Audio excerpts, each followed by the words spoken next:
Temos agora, meus irmãos, o privilégio, já tivemos o privilégio de entrar na presença do nosso Deus para oferecer o seu culto, e fizemos isso por meio das leituras da sua palavra, por meio dos cânticos, por meio das orações, e ainda em adoração o faremos por meio da pregação da palavra do Senhor. Esse é o momento mais alto do culto, um momento especial onde Deus dos céus fala com a sua igreja. É verdade que aqui nós vemos um pregador, um homem, mas quando a palavra de Deus é pregada com fidelidade, o que temos, na verdade, é o próprio Cristo falando, é o próprio Deus ensinando para a sua igreja. A verdade é que, apesar de termos um púlpito na terra, há também um púlpito no céu que é pregado pelo Senhor Jesus Cristo, quando assim a sua palavra é pregada com fidelidade. E é exatamente pensando nisso, irmãos, que eu os convido a abrirem as suas Bíblias no livro de Esther, no capítulo de número 3. Peço que os irmãos possam se dirigir ao capítulo 3 do livro de Esther.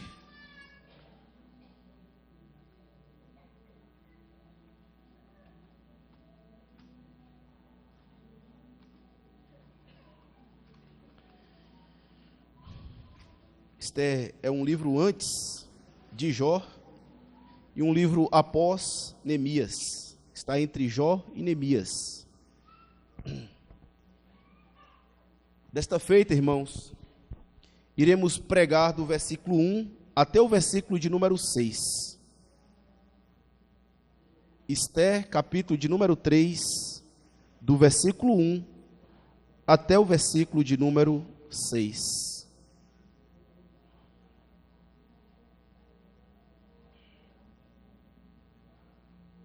Todos encontraram? Diz assim: a santa, inerrante e autoritativa palavra do Deus vivo.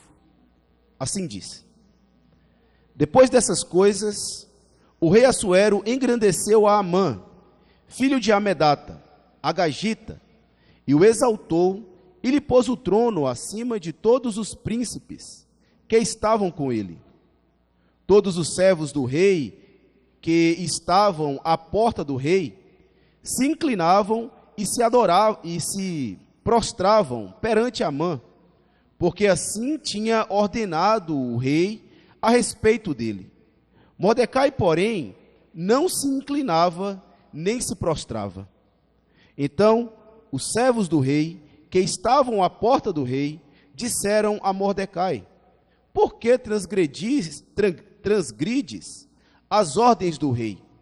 Sucedeu, pois, que dizendo-lhe eles isto, dia após dia, e não lhes dando ele ouvido, fizeram saber a Amã, para ver se as palavras de Mordecai se manteriam de pé, porque ele lhes tinha declarado que era judeu.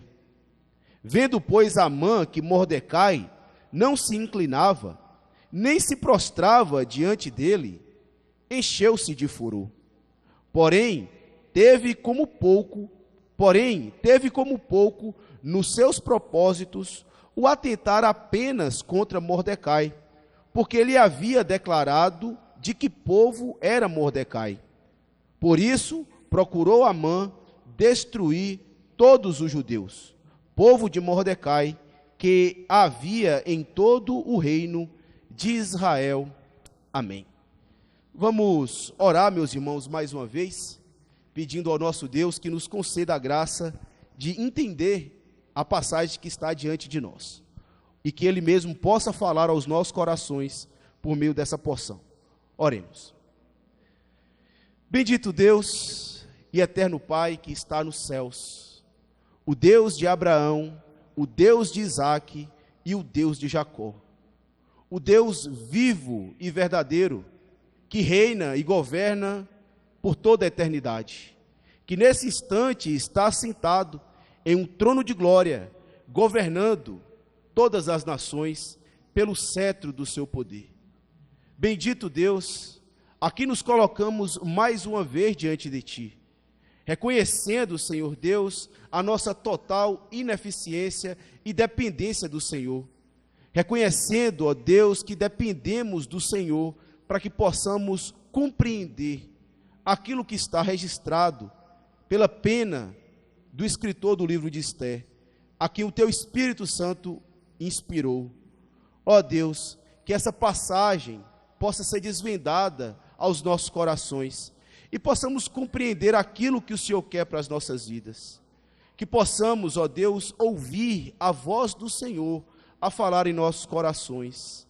Ó Deus, é verdade que nenhum de nós merecemos, mas suplicamos, ó Deus, por amor a Cristo, por amor ao nome do Senhor, que tu possa fazer conhecida a tua voz no meio do teu povo, de tal modo, ó Deus, que cada um aqui essa noite seja visitado pelo teu Espírito Santo, possa ter os seus ouvidos abertos para compreender a voz do Senhor a falar aos nossos corações. Sabemos que o Senhor usa, Senhor Deus, instrumentos de barro, homens para esse serviço, e o Senhor sabe, ó Deus, como todos sabemos também, das fraquezas constantes em nossa natureza.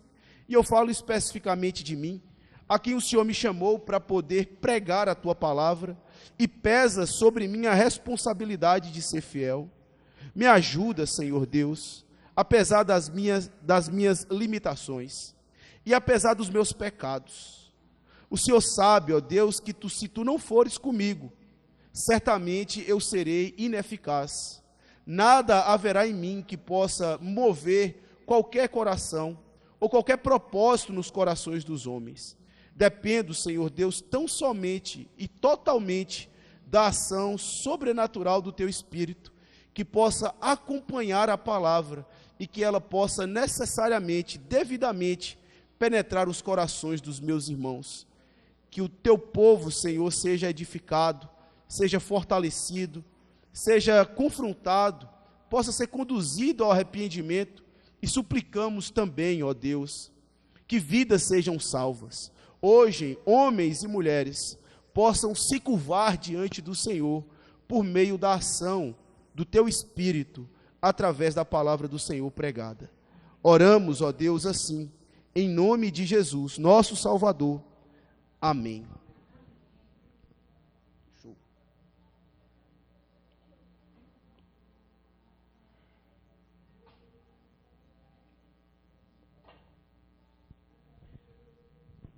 Meus irmãos, existem momentos das nossas vidas onde a única alternativa que temos nada mais é do que apelar para a soberania de Deus, para o cuidado de Deus.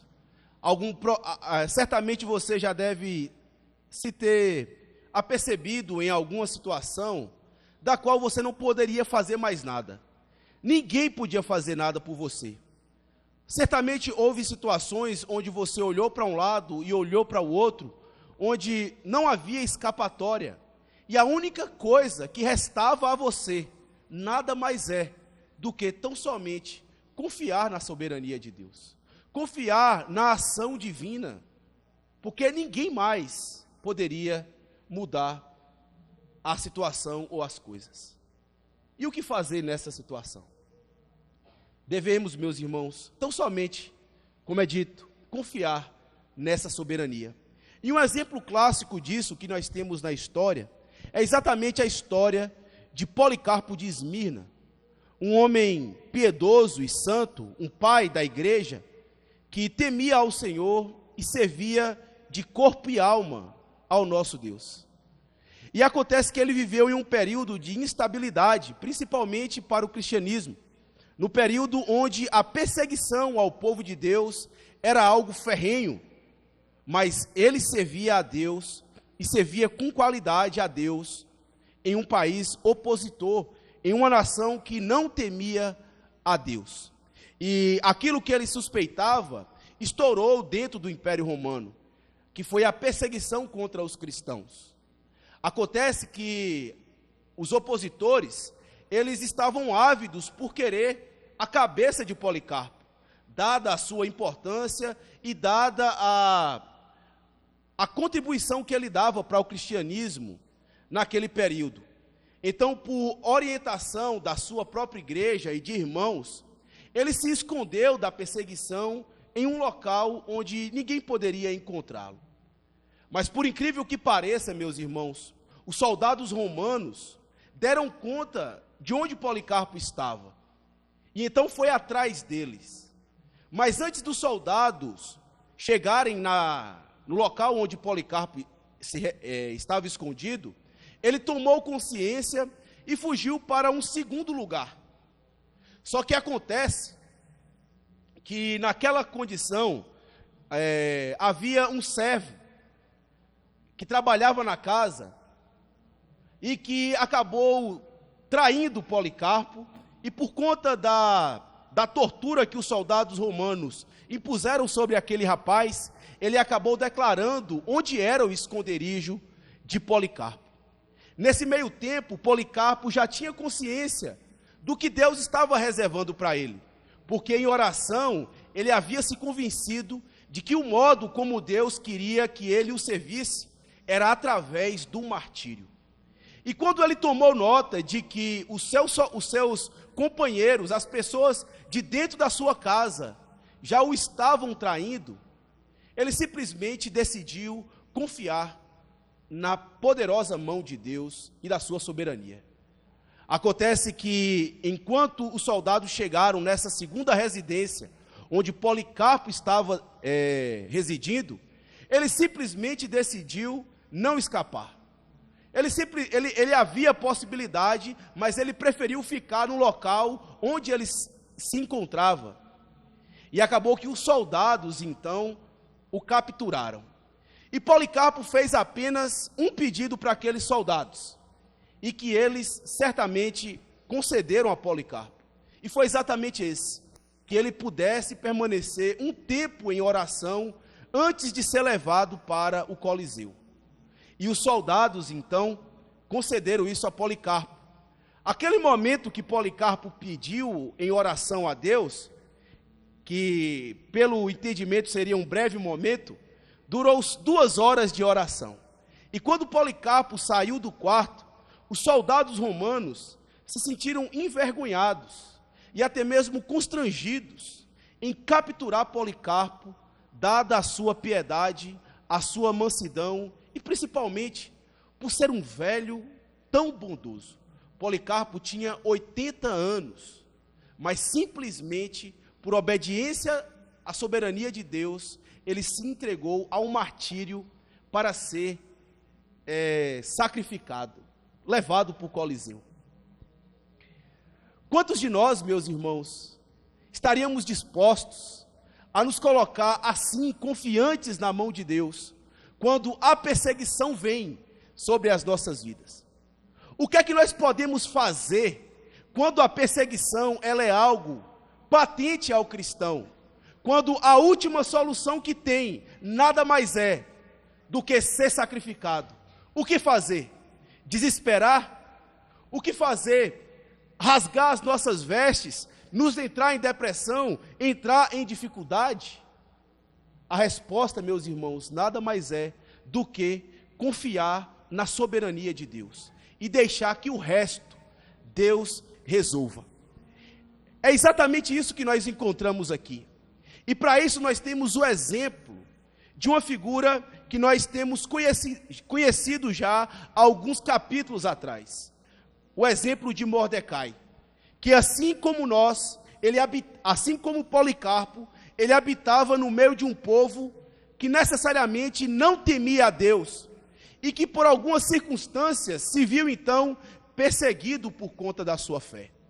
Se viu então opresso por conta das leis injustas do seu país, que requeria que ele necessariamente desobedecesse a Deus.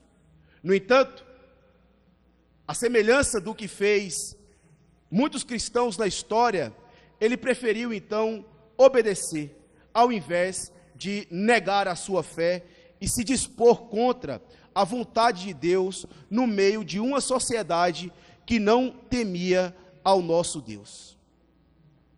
O que é que você faria se hoje mesmo fosse instaurado contra os cristãos uma perseguição? Se hoje os soldados do nosso país se colocasse à porta da nossa igreja e ordenasse que todos nós viéssemos negar o Senhor Jesus Cristo, o que é que você faria nessa situação? Você se dobraria diante as imposições da nossa sociedade? Você resistiria firme na fé? Lutaria contra os soldados? Ou confiaria na soberania de Deus em meio à perseguição? É isso que nós aprendemos aqui, meus irmãos. Devemos confiar na soberania de Deus quando enfrentamos perseguição por causa da nossa fé. A passagem que nós temos diante de nós, ela entra agora em uma segunda sessão. Os primeiros capítulos, o capítulo 1 e o capítulo 2 de Esther, ele introduzia o livro, mostrando o contexto geral, mostrando como a rainha Vasti saiu do seu trono para que Esther desse lugar, ocupasse o seu lugar. Mas o que é interessante é que toda essa história, ela é arquitetada, ela é desenhada pelo próprio Deus. E Deus aqui está se utilizando, nada mais, nada menos, do que dos pecados das pessoas, de uma sociedade corrompida, para que os seus planos e os seus propósitos pudessem ser necessariamente efetivados. É isso que nós encontramos no capítulo 1 e no capítulo 2 de Esther. Agora, do capítulo 3 até o capítulo 6 do livro de Esther, o que nós temos é Deus preparando a exaltação do seu povo, em uma sociedade que era necessariamente opositora aos princípios divinos. E a passagem 3, o capítulo 3 até o capítulo 6 do livro de Esther, ele irá abordar a exaltação de Mordecai. Como Mordecai, ele sai de uma zona de humilhação até chegar no seu estado máximo de exaltação da parte de Deus. Mas como tudo, meus irmãos, na vida cristã, e como nós mesmos aprendemos por meio do Senhor Jesus Cristo, não existe glória antes da humilhação. Antes de sermos glorificados, exaltados por Deus, é necessário primeiramente passarmos pelo vale da humilhação. Esse é o modo como Deus trata conosco. Ninguém sai de um estágio, ninguém começa algum empreendimento ou qualquer coisa no ponto mais alto, no ponto mais elevado. É necessário primeiramente trabalhar arduamente, ser humilhado, ser lapidado, para que posteriormente sejamos agraciados ou glorificados, exaltados pelo nosso Deus.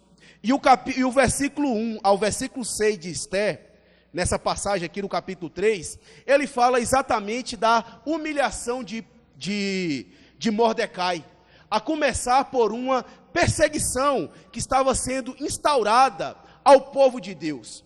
E nós veremos aqui, meus irmãos, como Deus age de modo soberano, fazendo então com que Mordecai, ele caminhe para a exaltação, fazendo com que ele experimente, antes de tudo, a humilhação que era necessário para que ele pudesse cumprir esse propósito.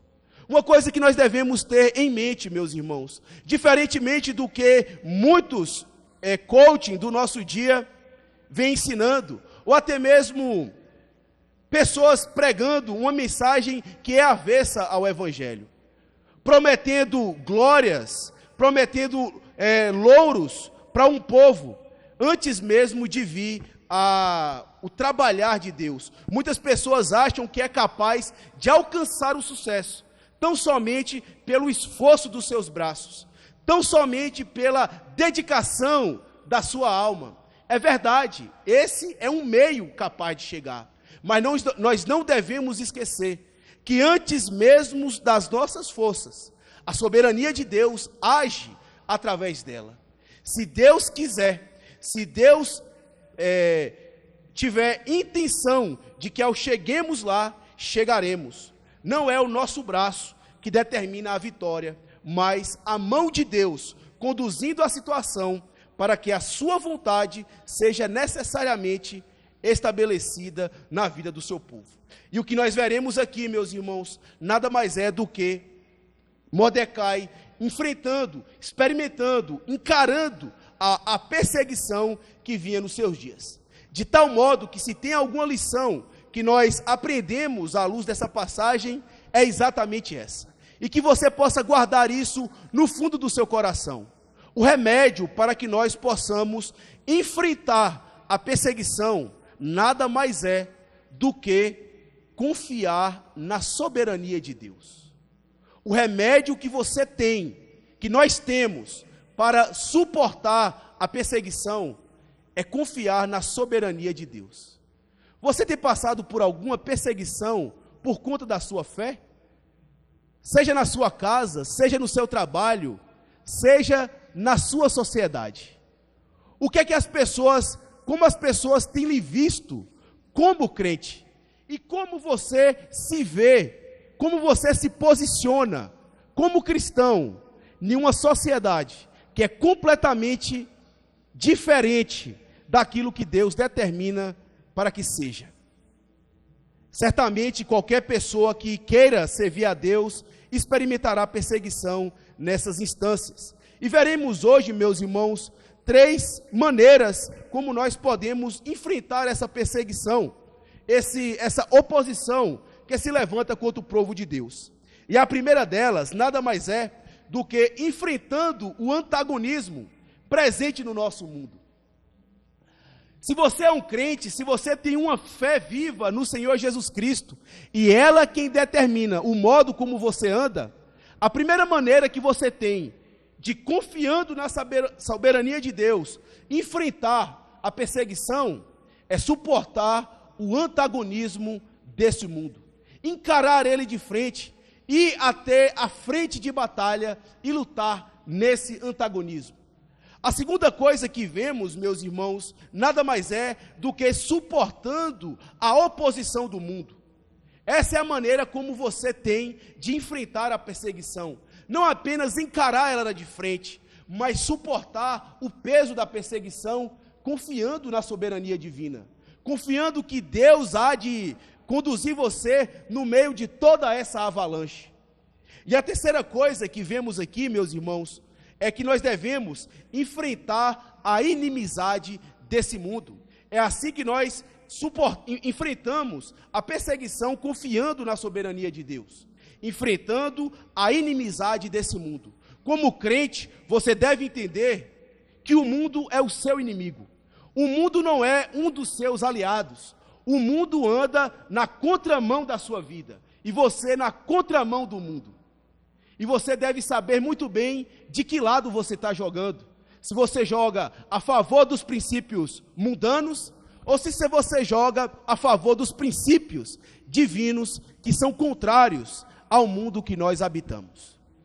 Um cristão de verdade, um cristão que necessariamente foi regenerado, ele suporta a perseguição, encarando o antagonismo desse mundo, suportando a oposição do mundo e enfrentando a inimizade que o mundo tem para o povo de Deus.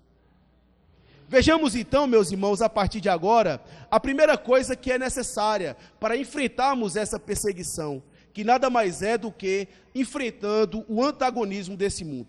Volte os seus olhos para as suas Bíblias e acompanhe comigo a leitura do versículo 1 até o versículo de número 2.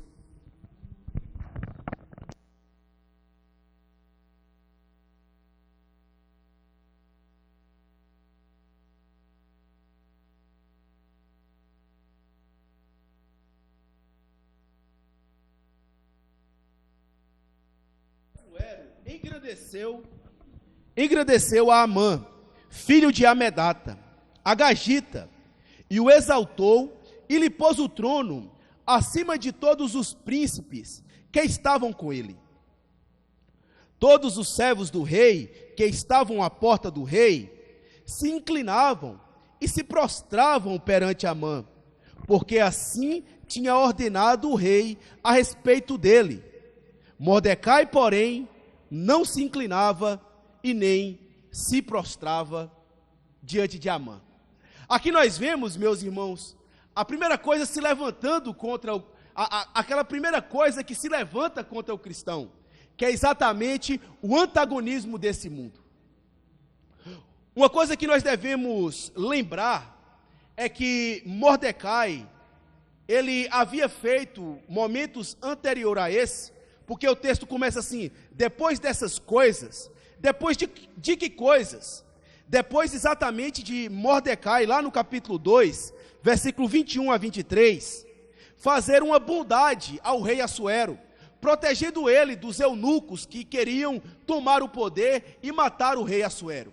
Ou seja, depois desse fato que aconteceu, o rei Assuero simplesmente engrandeceu Amã. Ora, o que era esperado? Foi Mordecai quem protegeu o rei Assuero. Foi Mordecai quem lutou contra os eunucos. Foi ele quem ouviu. Mas quem necessariamente foi exaltado, quem necessariamente foi honrado pelos feitos? Um tal homem chamado Amã. Mas quem é Amã? Onde nós encontramos o nome de Amã espalhado pelo livro de Esther? Esse é o primeiro momento em que nós ouvimos falar de Amã. Não temos necessariamente qualquer indícios de quem seja Amã, mas uma coisa que nós sabemos é que ele era alguém importante para o rei. Afinal de contas, o rei colocou ele em uma posição muito elevada. O texto nos diz que o rei Assuero colocou Amã na posição de o maior príncipe do reino da Pérsia. E como nós lemos também no capítulos anteriores, a Pérsia havia vários conselheiros que estavam na presença do rei. Só o que é que acontece? Amã, uma pessoa que nos aparece agora e que nem sequer se encontrava entre os príncipes, é tomado do meio das pessoas próximas a Assuero e colocado agora em uma posição de elevado destaque. Mas não é um destaque qualquer. Ele estava acima de todos os príncipes. Não havia dentre todo o conselho do rei ninguém semelhante a Amã. E o rei Assuero, ainda não contente com isso, ele dá uma ordem para todas as pessoas do império, para todos os servos, para todos aqueles que habitam na grande Pérsia, que eles deveriam se curvar e se prostrar diante de Amã, que eles deveriam reverenciá-lo, que ele deveria homenagear Amã pela grande posição que ele ocupava. E aqui, meus irmãos, nós vemos a primeira coisa que salta às nossas vistas, a primeira coisa que se apresenta diante de nós, é que o povo de Deus, ele se encontra no meio de uma situação tal, onde as leis que são imperadas ali, contrárias à vontade de Deus. Pense, por exemplo, em Mordecai, ou pense então naqueles outros servos de Deus, que tinham uma lei para obedecer, que seguia os preceitos divinos, que foram dados lá no Sinai, que teria Deus apenas como seu Deus, que adoraria apenas um Deus verdadeiro. Pensa quanto choque não experimentaria o povo de Deus que vivia naquelas circunstâncias. E aqui nós aprendemos a primeira coisa que se destaca nessa passagem diante de nós. O povo de Deus, meus irmãos, muitas vezes, ele é perseguido porque habitam no meio de um povo que não é governado pela lei de Deus. Se você quer ter uma ideia do que é que se constituem muitas vezes as perseguições entre crentes, judeus ou alguém que tem uma fé em Deus, é exatamente porque habitam no meio de um povo que não são regidos pela lei de Deus. A lei de Deus passa longe passa longe dos interesses do mundo, dos interesses da sociedade, não faz bem, não é interessante. E o que acaba necessariamente, meus irmãos, sendo para o povo de Deus que habita ali, um indício para ser perseguido.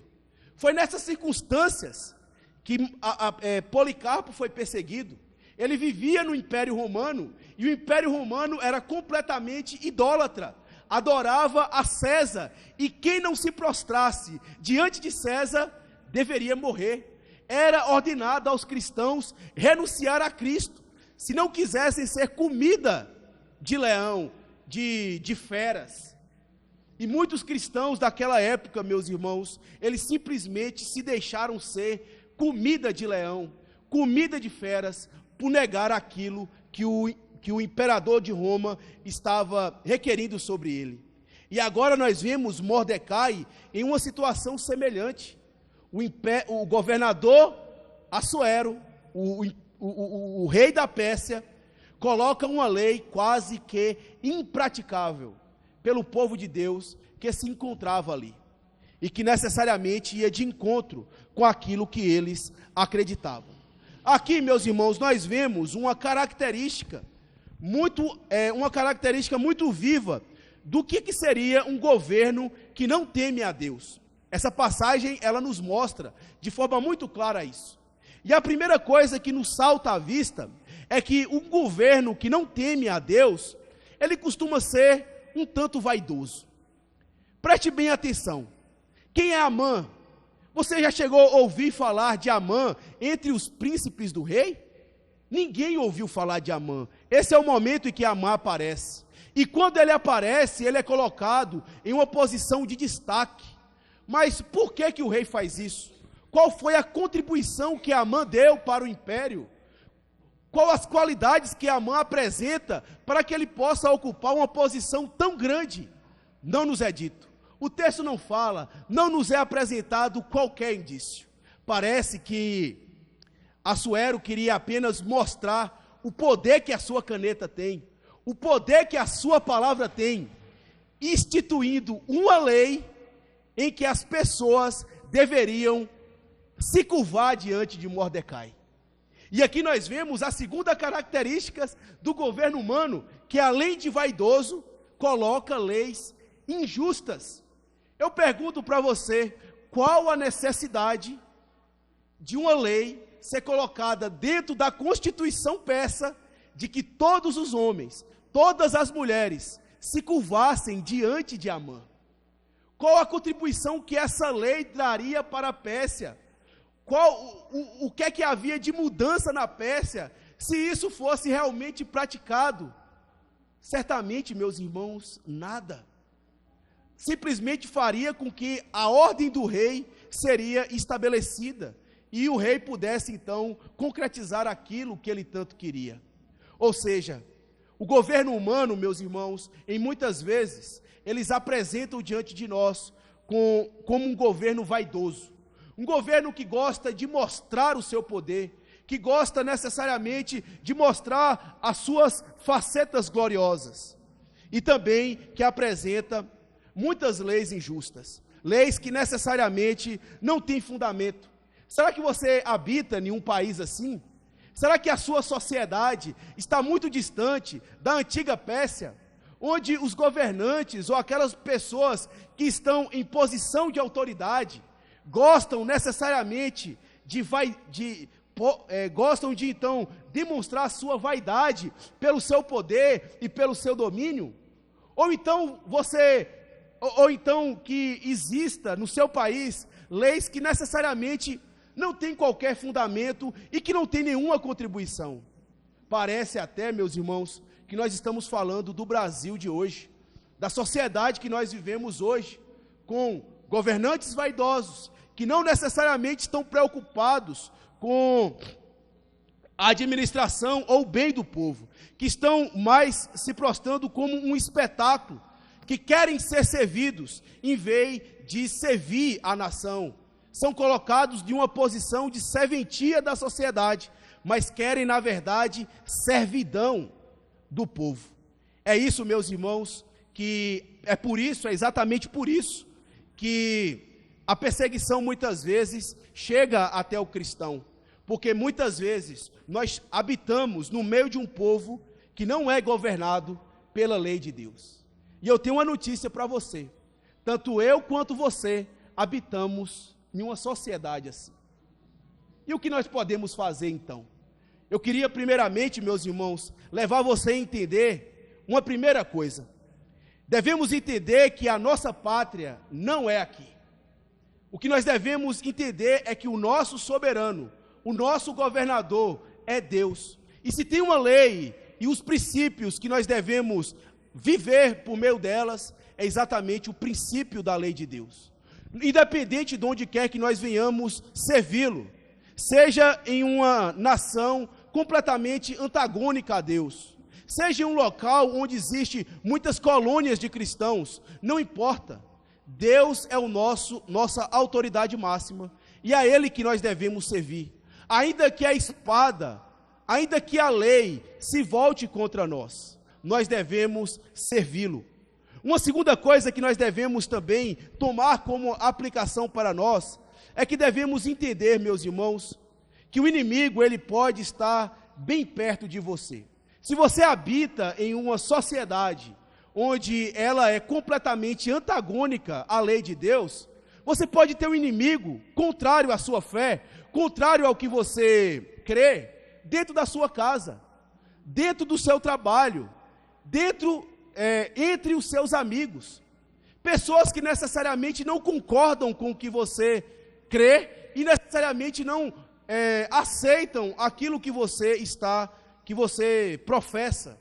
No entanto, ainda que isso exista, o que devemos fazer?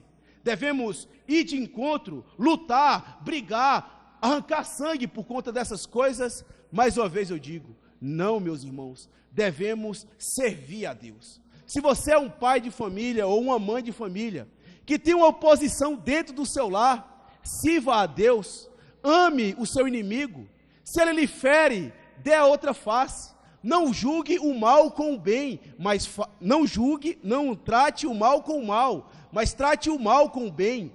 É assim que se vence a inimizade, a oposição. A semelhança de Policarpo, peça um instante para orar, e você verá Deus se mover por meio de você, as pessoas que estão próximas, verão a sua piedade, verão as suas qualidades justas. E outra coisa, meus irmãos, que devemos entender à luz dessa passagem, é que esse mundo, muitas vezes, ele é injusto com você, simplesmente porque você é um servo de Deus. Se você olhar o exemplo aqui de Mordecai, ele havia feito um bem tremendo para o império da Pérsia, protegendo o seu rei. Mas não foi ele quem foi promovido, não foi ele que experimentou um brasão no seu peito de honra ao mérito, de honra à nação. Pelo contrário, foi Amã que foi exaltado em posições elevadas. O que eu quero dizer para você é que desse mundo, do mundo que é opositor a Deus, podemos esperar muitas injustiças. A Bíblia, ela não é um livro de ficção, ela é um livro realista. E devemos entender que aqueles que se levantam contra a palavra de Deus, se levantam contra o povo de Deus e necessariamente se coloca como o nosso opositor. Não tenha dúvida, você certamente encontrará oposição em uma sociedade que não tem a lei de Deus como princípios normativos da sua vida. E devemos então, o que fazer? Aquilo que eu tenho dito desde o início, confiar na soberania de Deus, continuar em obediência aos princípios que Ele tem determinado para o seu povo. É assim então, meus irmãos, que nós enfrentamos o antagonismo desse mundo, quando nós passamos por perseguição. A segunda coisa que nós encontramos aqui, é que nós devemos suportar a oposição do mundo. Não apenas enfrentando o antagonismo que ele tem diante de nós, mas suportar o peso em nossos ombros.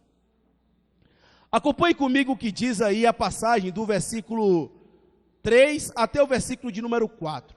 A começar aí da parte B, do versículo 3, do versículo 2, da passagem em questão. Diz assim: Mordecai, porém, não se inclinava, nem se prostrava. Então os servos do rei, que estavam à porta do rei, disseram a Mordecai: por que transgredis a ordem do rei? Sucedeu, pois, que dizendo-lhe eles isto, dia após dia, não lhe dando ele ouvido, o fizeram saber a Amã, para ver se as palavras de Mordecai se mantinham de pé, porque ele lhes tinha declarado que era judeu.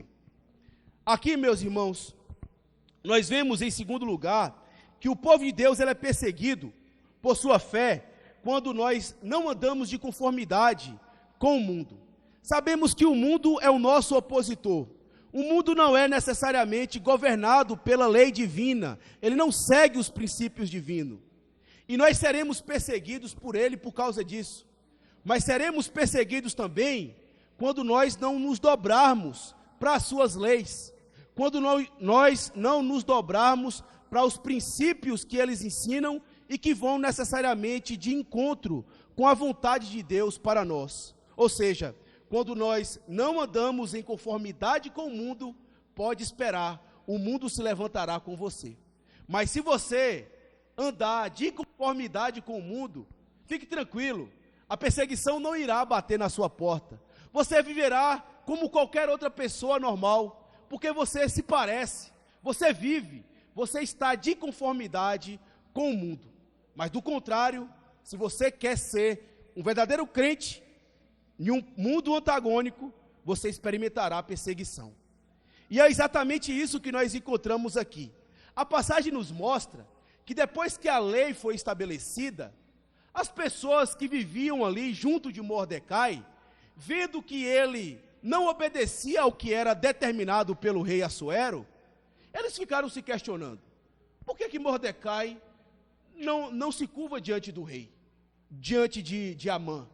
Todos os servos se curvam, todos ficavam à porta do rei e do palácio, e quando Amã passava, todo mundo prostravam e reverenciavam Amã, dada a posição de destaque que ele ganhou. Todo mundo, menos Mordecai. Todo mundo fazia, menos Mordecai. E eu fico imaginando a cena, os servos do rei, os servos do rei Assuero, o príncipe Amã passando, todo mundo se curvando e Mordecai de pé. Certamente isso causaria estranheza. E uma das coisas, e os servos do rei ficaram tão intrigados por isso, que chegaram a Amã e a Mordecai e perguntou a ele, por que ele não se curvava diante de Amã? E ele simplesmente disse, meus irmãos, por que ele era judeu. E se você observar que até o momento em que Mordecai não houvesse dito que ele era judeu, os seus amigos próximos ficavam insistindo constantemente com ele. Me diga por que você não se prostra, me diga por que você não reverencia Amã, até que ele disse que ele era judeu. Não contente com isso, os servos então, para ver se Amã realmente permanecia muito tempo naquela condição, ele chegou e disse os servos chegaram e disse para Amã, olha, Mordecai não curva diante de você, porque ele é judeu. E aí tem uma coisa muito interessante que salta às nossas vistas. Amã, a oposição se levanta contra Mordecai simplesmente por isso. Simplesmente por conta desse fato, porque ele era um judeu. E qual a implicação disso na vida de Mordecai? É simples, irmãos. Como nós lemos agora na liturgia, nós vimos uma certa oposição em Amaleque, entre os amalequitas e o povo de Judá.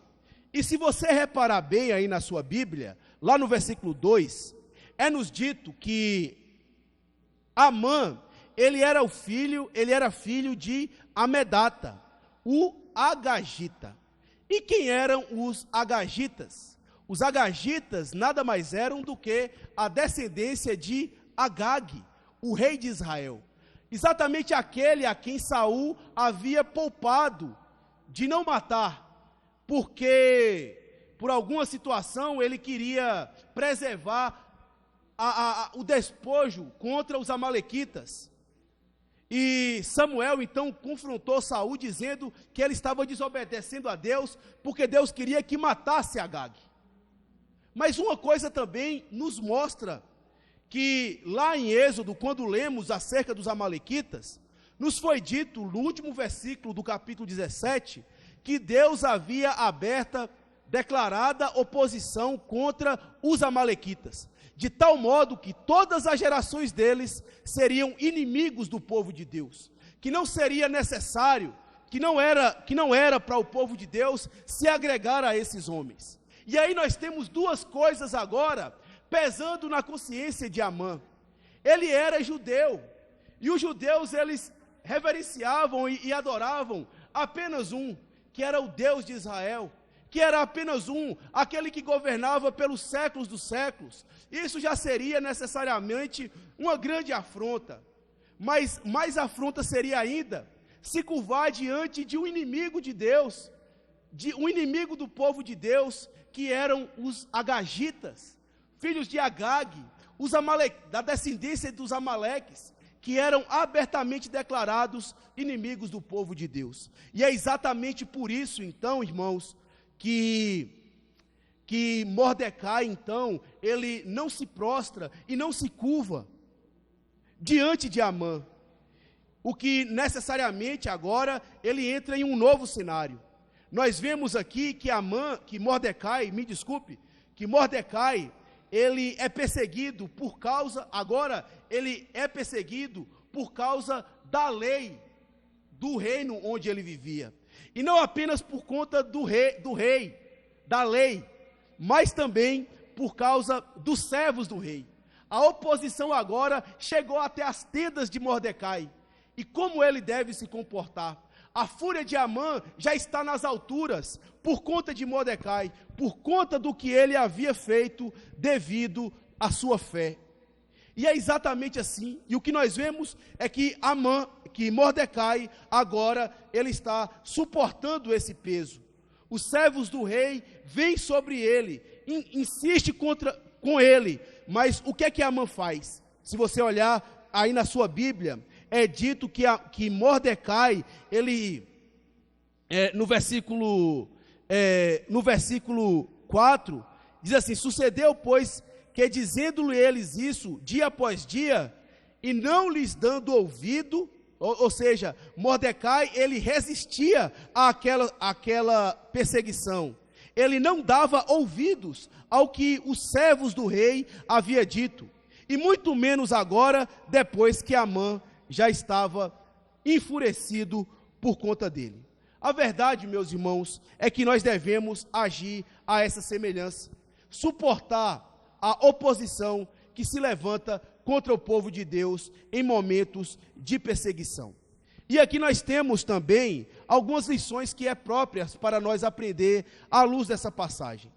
E a primeira coisa, irmãos, que nós devemos entender é que há uma aberta oposição entre o crente e o mundo. São duas coisas completamente diferentes. E que simplesmente por sermos crentes, há agora aberta uma oposição contra nós, uma inimizade vindo de nós. Não, se você observar no caso de Mordecai, não havia justificativa qualquer para a oposição que vinha até ele. Ele era perseguido tão somente porque era judeu. O simples fato dele ser judeu fez com que a lei, os servos e o príncipe do reino se voltasse contra ele, só porque ele era um judeu. E a mesma coisa acontece conosco. Nós não devemos nos enganar. O mundo, ele não é amigo da igreja. A Bíblia deixa muito claro que Satanás é o príncipe desse mundo. E certamente há uma oposição grande, justamente para aqueles que se declaram como servos do Deus vivo. E certamente aqueles que são servos do Deus vivo, experimentará a oposição desse mundo. E uma pergunta é importante você fazer: de que lado você está dentro dessa luta? Você está do lado daqueles que lutam a favor do reino de Deus, ou do lado daqueles que vão na via do mundo, nos princípios do mundo, seguindo o doutrinamento do mundo, o costume do mundo? Saiba, tenha isso claro na sua mente. Se a sua vida está de conformidade com a lei desse mundo, não virá perseguição sobre você. Fique tranquilo. Todo mundo levanta uma bandeira de paz para você, você faz parte desse grupo.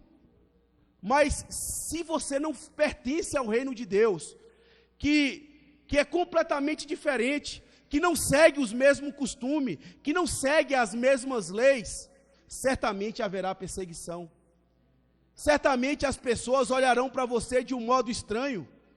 E existem muitas pessoas que não querem ser crentes, exatamente por isso, porque vê algo diferente nelas. Dizem assim: ser crente é muito chato, ser crente é ser quadrado, ser crente é fazer coisas deixar de fazer coisas que eu gosto. Mas é exatamente aí que está a diferença, meus irmãos. O prazer do crente, o prazer do cristão, não está nesse mundo, mas está no Deus que criou o mundo, no Deus que fez os céus e a terra. E esse mundo está andando na contramão da vontade de Deus, e é exatamente por isso que tem então essa grande perseguição. Outra coisa que devemos entender, meus irmãos, é que muitas vezes nós somos perseguidos por conta da nossa fé, existem ocasiões também que somos perseguidos por conta do nosso pecado. Tenha certeza disso.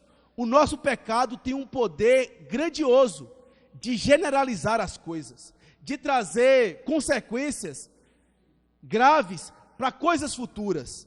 E o exemplo que nós temos aqui é exatamente o caso de Amã ser um agagita e Mordecai parte do povo de Deus.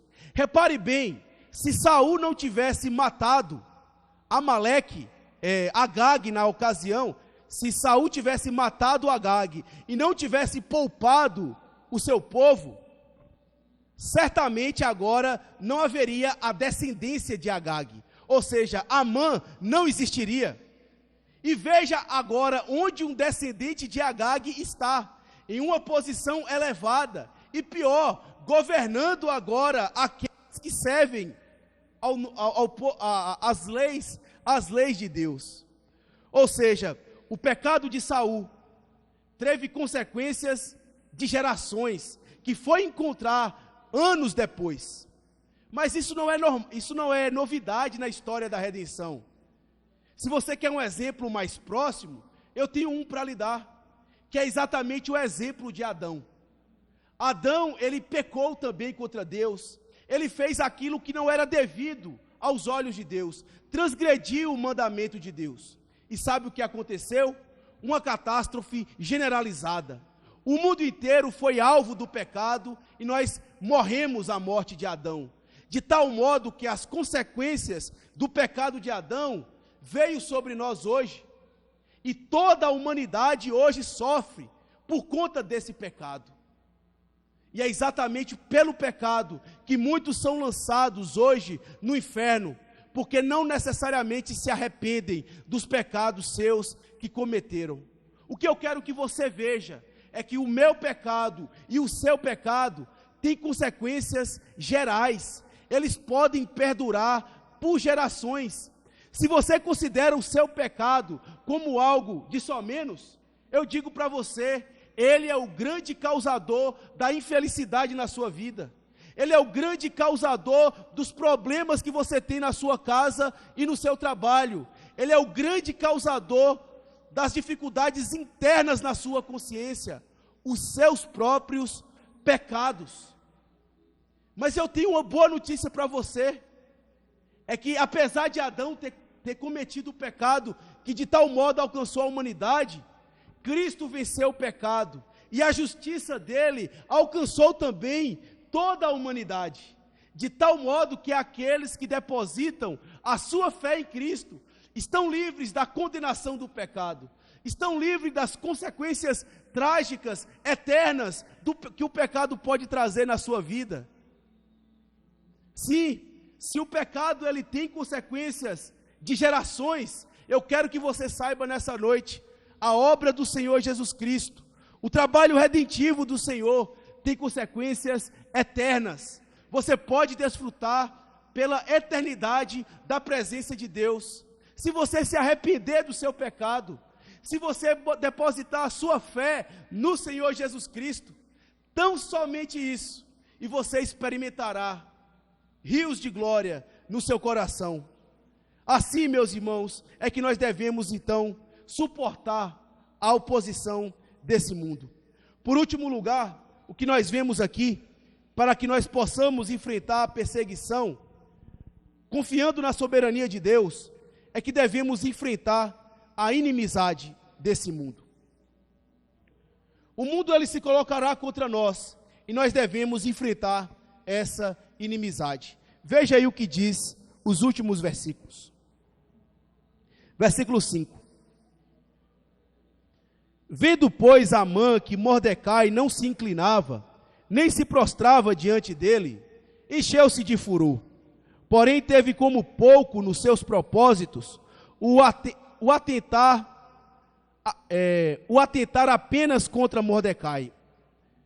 Mas, porém, teve como pouco nos seus propósitos o atentar apenas contra Mordecai, porque ele havia declarado que de que povo era Mordecai.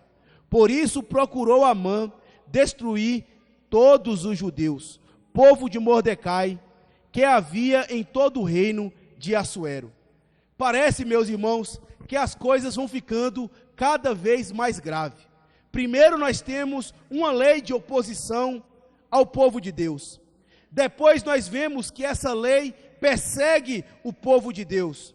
E agora nós temos uma perseguição generalizada contra o povo de Deus. Ou seja, o inimigo tem se levantado, o inimigo tem se colocado nas alturas contra o povo de Deus. E é o que nós encontramos aqui nesses versículos. Como nós vimos, irmãos, Mordecai, ele se recusou a prostrar diante de Amã. E essa notícia chegou aos ouvidos de Amã. Você pensa que Amã ficou feliz com a notícia? Será que Amã olhou com bons olhos para Mordecai? O texto nos diz que ele se encheu de furor por conta disso. E possuído por esse furor, Amã agora tem uma ideia ainda mais macabra. Ele não ficou satisfeito em apenas trazer uma condenação sobre Mordecai. Ele tomou consciência de que povo Mordecai era, e então ele teve uma ideia. Ele disse assim: olha, agora que eu sei que Mordecai pertence ao povo judeu, e que o povo judeu é necessariamente inimigo dos meus avós, eu tenho agora a faca e o queijo na minha mão. Eu não vou apenas fazer mal a Mordecai, eu vou fazer mal ao povo de Mordecai. E aqui nós vemos, meus irmãos, até que ponto pode chegar a natureza humana, o coração de alguém que é necessariamente vaidoso, o coração de alguém que necessariamente ele gosta de pompa para si e fará de tudo para ser exaltado. Ele gosta e experimenta nos seus lábios, ele quer experimentar o gosto da vingança. E é exatamente nisso que ele quer se satisfazer em Mordecai. Ele quer vindicar os seus avós, ele quer vindicar a sua ira, matando todo o povo judeu, fazendo com que todo o povo judeu que havia em Suzã, no Império Persa, fosse necessariamente destruída. E aqui nós aprendemos como é a vingança humana. Escute isso. Veja como a vingança humana, ela procede de um coração necessariamente corrupto. A primeira coisa que vemos é que a vingança, ela é egoísta. Amã, ele não está preocupado porque a ordem do rei foi desobedecida. Ele não está preocupado com a lei. Ele pouco se importa o que é que a lei está dizendo. Mordecai não se curvou diante de mim. ele me devia reverência, ele tem que se prostrar diante de mim. Já que ele não faz, ele terá que morrer. Nós vemos, meus irmãos, a vingança humana, ela é egoísta, mas não apenas egoísta, ela é também injusta e superficial. Ela é injusta, meus irmãos, porque não existia nenhuma base suficientemente sólida para que Amã, ele pudesse querer fazer mal ao povo judeu. O que é que o povo judeu tinha a ver com o fato de Mordecai não se prostrar diante dele? Como nós vimos, ela não tem base, ela é injusta. O povo de Deus experimentaria uma vingança, uma justiça, que não era necessariamente com uma razão estabelecida. O problema dele era com Mordecai. Se alguém que tinha que ver com ele, era Mordecai. Mas ele decide vindicar em cima do povo judeu. Ou seja, ela é injusta e também ela é superficial. Amã quer apenas satisfazer os seus anseios, os seus propósitos. O reino da Pérsia não ganharia nada com isso. Apenas veria rios de sangue correndo dentro das suas ruas, para que a sua vontade, para que a sua vingança pudesse ser satisfeita. Como nós podemos ver, meus irmãos, a vingança humana, ela não traz a justiça divina. E talvez você tenha algum inimigo, talvez você nutra no seu coração algum rancor por alguém e queira fazer vingança com as suas próprias mãos. Eu tenho que dizer para você, se você tem algum inimigo, se você tem alguém que se levanta contra você, não se levante contra ele. Confie na soberania de Deus. Deposite a sua fé em Deus, que Deus há de conduzir a sua vida, e você verá que isso logo, em breve, há de acabar. O que nós temos de resultado de toda essa perseguição, meus irmãos, é que no final de tudo, Mordecai será exaltado. Ainda que ele esteja passando por todas essas aflições, Deus está necessariamente imprensando Mordecai para que ele pudesse experimentar algo mais glorioso na frente. E aqui eu gostaria de encerrar o meu sermão. Talvez o povo de Deus seja de fato perseguido nessa vida. Certamente muita provação virá sobre nós, enquanto habitarmos nessa terra. Mas isso nada mais é do que uma preparação da parte de Deus. Isso nada mais é do que um lapidar da parte de Deus sobre o seu povo. Existe uma história de um ferreiro que ele se converteu ao cristianismo. E uma das pessoas, amigas dele, que não era um crente, que não era convertido a Cristo, ele ficou admirado com a vida daquele ferreiro. Porque cada vez mais os problemas lhe aumentavam, cada vez mais as dificuldades vinham na sua vida, até o ponto que ele chegou para o ferreiro e falou: olha, não adianta de nada você ser crente, você ficou com mais trabalho, você agora tem mais dificuldades, as pessoas não gostam de comprar porque você é crente, e cada vez mais eu vejo problemas vindo na sua vida, não tem sentido de você ser crente, parece que tudo que você faz vai de mal a pior. Aí o ferreiro deu uma resposta para ele. Disse que um dia ele estava preparando uma lança, preparando um objeto qualquer, que ele tinha que usar um aço que não estava devidamente bem trabalhado. Então ele teve que colocar no fogo e dar várias marteladas no fogo, até que aquele pedaço de aço pudesse necessariamente tomar forma. Até o momento dele tomar forma, era necessário que ele colocasse no fogo, deixasse muitas horas no fogo e desse muita marretada naquele ferro, até que ele pudesse ser uma peça perfeita e ser encaixado no propósito que ele havia estabelecido. E ele disse assim para o seu colega e amigo: sabe, o que Deus está fazendo comigo por meio das minhas provações, por meio das minhas dificuldades, não é porque Ele não me ama, não é porque Ele não tem cuidado de mim, é porque Ele está me preparando para algo maior, é porque Ele está trabalhando na minha vida para me fazer um vaso útil para Ele no momento apropriado. Na minha vida, esses problemas que você está vendo, nada mais são do que as marteladas de Deus, para me fazer um objeto perfeito, um objeto próprio, um objeto necessário para o uso da sua obra, até o momento em que Ele há de me utilizar para a glória do seu nome. E é assim que é a vida do cristão. Você não vive nesse mundo para você, você vive nesse mundo para Deus, sendo instrumento de Deus, lapidado por Deus, para ser utilizado no momento apropriado. E eu digo, no momento apropriado, haverá exaltação para o povo de Deus, porque a glória vem logo após a oposição, logo após a humilhação. E o exemplo mais claro que nós temos disso, meus irmãos, é o Senhor Jesus Cristo. Porque antes de entrar na glória, o Senhor Jesus Cristo experimentou uma cruz. O povo de Deus, ele só pode passar pela perseguição e pela oposição, confiando na soberania de Deus. Não há outra maneira, não há outra escapatória. Há momentos em que você diz, não sei o que fazer. A única coisa que você tem que fazer é como Policarpo. Entregue os teus caminhos ao Senhor e Ele o mais fará.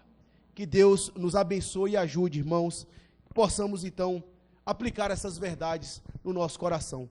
Vamos orar ao Senhor agradecendo por essa mensagem. Bendito Deus, agradecemos a Ti pela palavra que acabamos de ouvir, pelo cuidado que o Senhor tem tido com as nossas vidas, pela palavra que veio, ó Deus, de confronto ao nosso coração.